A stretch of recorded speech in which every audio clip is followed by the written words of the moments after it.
Hey everybody, I am Vince Miller. Welcome to the Daily. Right here, we just study the Bible a few verses at a time, and I'm glad you're here today because I'm here every day.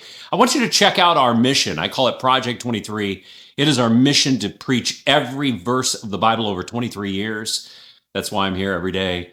And you should check that out. Read what we're trying to do here. I think it's valuable and important for the next generation.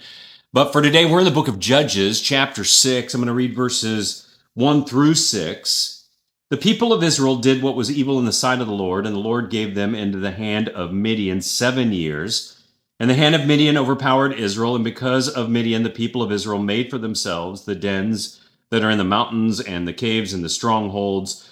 For whenever the Israelites planted crops, the Midianites and the Amalekites and the people of the east would come up against them. They would encamp against them and devour the produce of the land as far as Gaza. There's that city-state that has been in the news a lot lately. And leave no sustenance in Israel, and no sheep or ox or donkey, for they would come up with their livestock and their tents. They would come like locusts in number. Both they and their camels could not be counted, so that they laid waste in the land as they came in. And Israel was brought very low because of Midian. And the people of Israel cried out for help to the Lord.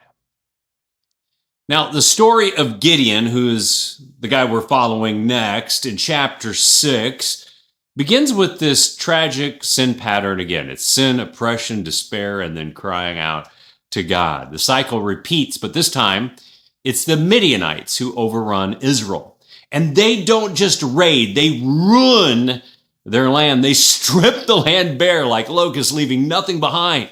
Year after year, the Israelites hide in caves and watch their harvest vanish because they're an agrarian people who live off the land.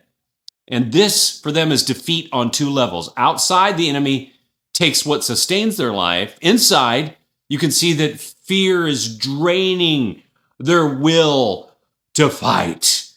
And when God's people abandon him, the enemy doesn't just win battles. He slowly erodes everything: courage, hope, and identity, until the Israelites are just shadows of who they once were.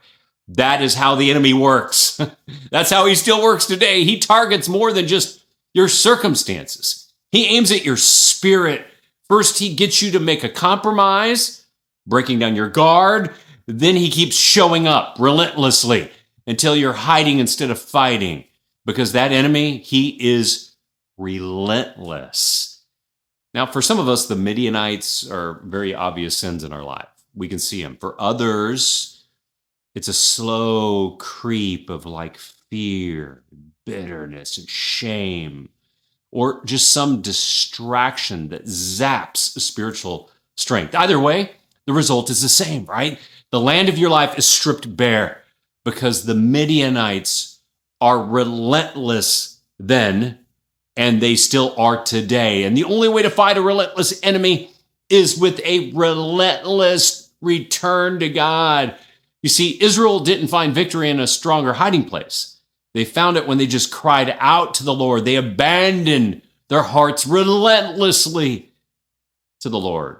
You can't outlast the enemy by retreating deeper into fear. You defeat him by trusting in God and running with complete abandon to him. Is it time to run with complete abandonment to God today? What compromise in your life has led you to retreat? Identify that thing and then run with complete abandonment back to your Lord and God and Savior, who wants to rescue you. I love you guys. I pray this has blessed you. If it has, share it with someone else. I'll see you right back here again tomorrow.